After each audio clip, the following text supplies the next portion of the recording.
예, 반갑습니다. 락터 이재준입니다. 오늘은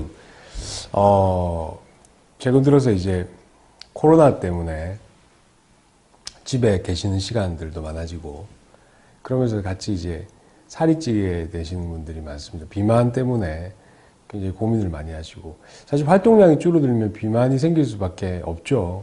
운동을 할 수 있는 여건은 안 되고, 그렇다고 해서 식사를 줄이자니 사실 식욕에 대한 어떤 억제가 굉장히 사람들의 어떤 본능에 반하는 행동이기 때문에 사실 웬만한 의지를 가지고는 쉽게 해낼 수 없는 게 사실 또 그 식사량을 조절한 다이어트인 것 같습니다.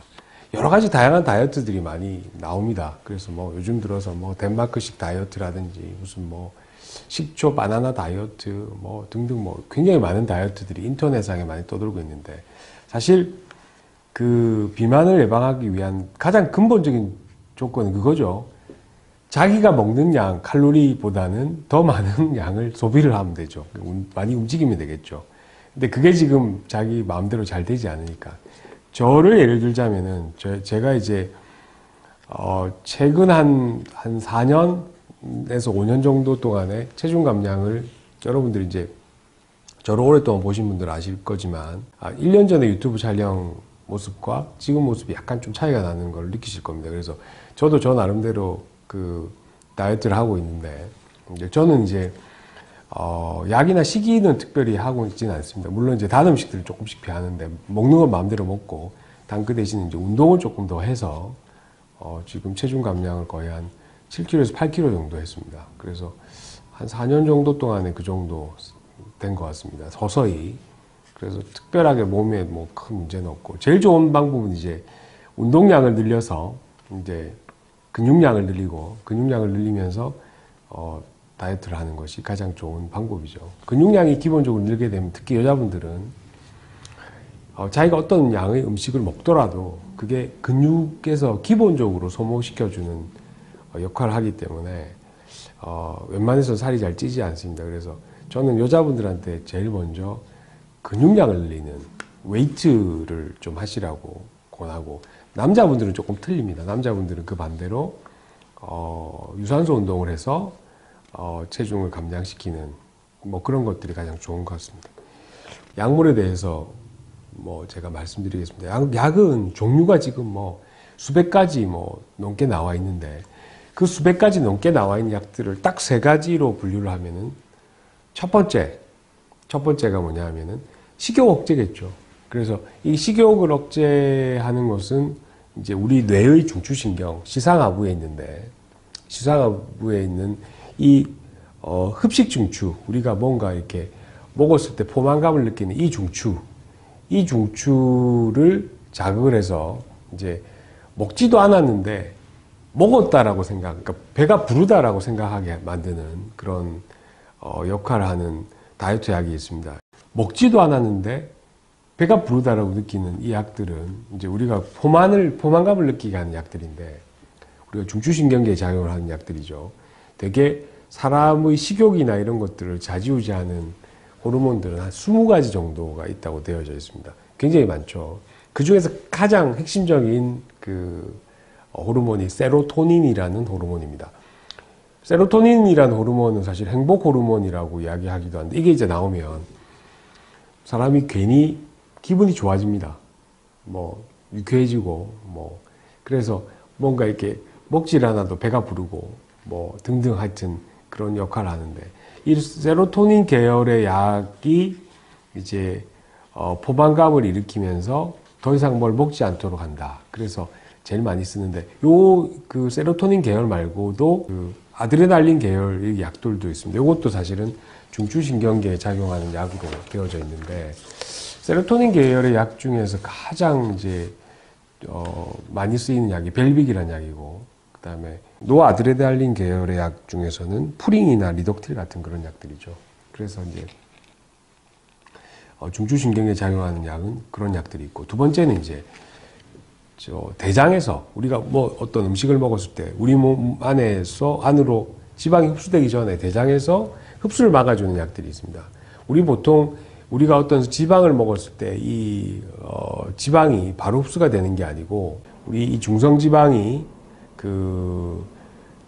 장 쪽에 있는 효소에 의해서 지방산이 돼서 지방산이 흡수가 되는 거죠. 근데 이 효소를 리피아제라는 이 효소를 억제를 함으로써 중성지방이 지방산으로 바뀌는 것을 방지해 주는 약이 있습니다. 이 약이 결국은 이제 뭐 우리가 흔히 쓰고 있는 약들 중에 하나인 제니칼 같은 약인데, 이 약이 몸속에 있는 지방을 분해시키는 약이 아니고 우리가 먹었던 음식 중에서 지방이 몸 안으로 흡수가 되는 걸 막아주는 약이죠. 그래서 변을 보시게 되면 기름 같은 게 둥둥 뜨게 되는데, 그게 몸 안에서 나오는, 분해돼서 나오는 우리 몸 안에 있는 지방이 아니고 먹는 것들 중에서의 지방이다. 그런데 그런 분들 있죠. 나는 별 고기도 좋아하지도 않고 풀만 좋아하고 뭐, 그런데 뭐 제니칼 같은 게 효과가 있을까요? 효과는 없습니다. 그러니까 회식을 고기 같은 고기 종류나 지방이 많은 것들을 자주 이제 드시는 분들한테 그런 제니칼 같은 약들, 그러니까 지방 흡수를 억제하는 약들이 효과가 있는 것이죠. 그리고 이제 세 번째 이제 분류, 제가 지금 두 가지를 이야기했는데 세 번째 마지막 분류는 뭐냐 하면, 교감신경의 말단에서 교감신경을 흥분시켜서 우리 몸에 있는 지방세포라든지 근육세포의 활성화를 높여서 대사를 증진시키고, 이 대사를 증진시키면서 이제 우리 몸에 있는 칼로리를 소비를 시켜서 사실 그 다이어트를 유발하는 그런 약들이 있습니다. 대개는 이 약들, 말초의 교감신경을 항진을 시키게 되면 심박출량이 일단 늘어납니다. 그러니까 갑자기 심장이 쿵쿵 뛸 수도 있고, 뭐, 그 다음에 여러 가지 이제 그 부작용으로 인해서 두통이라든지 불면증이라든지 이런 것들이 올 수도 있습니다. 크게 나누어서 요 세 가지. 첫 번째, 뇌의 흡식 중추를 억제를 해서 식욕을 억제시킨다. 두 번째, 우리 몸에 흡수된 지방을 장에서 몸 안으로 흡수가 되지 않도록 막아준다. 그리고 마지막 세 번째, 말초 교감신경을 흥분을 시켜서 우리 몸에 있는 근육이나 지방세포를 활성화시켜서 그 안에 있는 지방을 녹이거나 칼로리를 소모시켜서 다이어트를 유발시킨다. 요 세 가지 큰 카테고리 정도로 생각을 하시면 될 것 같습니다. 그런데 제가 설명드렸던 이러한 종류, 세 가지 약 종류가 특히 이제 그 중추신경계에 작용하는 약이나 교감신경에 작용하는 이런 약들에 대해서는 사실은 장기간 복용하는 것이 안 좋은 게, 이 약에 대한 내성도 생기고 이 약에 대한 의존성도 생깁니다. 즉, 약을 끊고 난 다음에 이 약을 다시 찾게 되는 어떤 요소가 되는 거죠. 그래서 보통은 저 같은 경우에도 석 달 이상은 잘 처방을 하지 않습니다. 왜냐하면 석 달 이상을 처방하게 되면은 거의 다 내성이 생기게 되거든요. 그래서 다음번에 약을 사용할 때도 문제가 되고, 그 다음에 약에 대해서 의존적이기 때문에 그래서 장기간 복용하는 건 좀 권하지는 않습니다. 그 다음에 또 뭐 약을 4주 정도 복용을 했는데, 한 달 정도 복용을 했는데 체중이 2kg 이상 줄어들지 않는다라고 하면 보통은 그 약에 대해서 효과가 없는 것으로 판단하시고 더 이상 약을 안 드시는 게 맞습니다. 제가 누누이 다시 설명을 해드리지만 이런 종류의 다이어트 약들은 다이어트 식품이 절대 아닙니다. 다이어트 식품이 아니고 다이어트 약입니다. 그리고 이 약은 꼭 담당 선생님과 또 전문가하고 상의하셔서 정확하게 처방을 받으셔서 정확한 용법으로 드시는 게, 정확한 기간 동안 드시는 게 맞지, 이 약을 건강보조식품 정도로 생각하시고 계속해서 드신다 하면은 여러 가지 부작용들을 만나실 수 있습니다.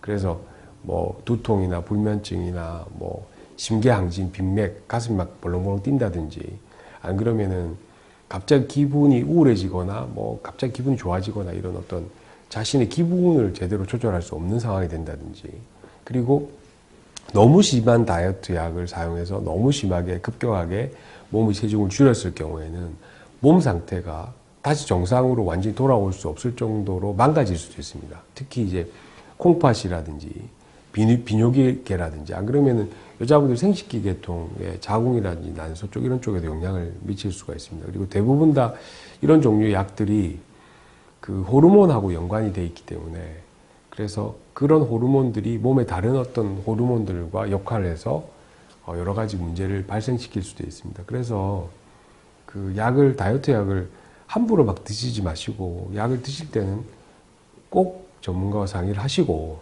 그 약에 대해서 부작용이나 이런 것들은 반드시 이야기를 들으시고 또 생겼을 때 이야기를 해주시고 그렇게 해서 약을 잘 조절해서 오랫동안 드시지 말고 꼭 필요한 기간 동안만 잘 드시기 바랍니다. 감사합니다. 닥터 의학사전을 구독하시고 또 좋아해 주신 여러분들 너무 감사를 드립니다. 여러분들이 구독과 좋아요는 우리 동영상 제작에 굉장히 큰 힘이 되고 그리고 앞으로도 많은 관심 부탁드립니다. 고맙습니다.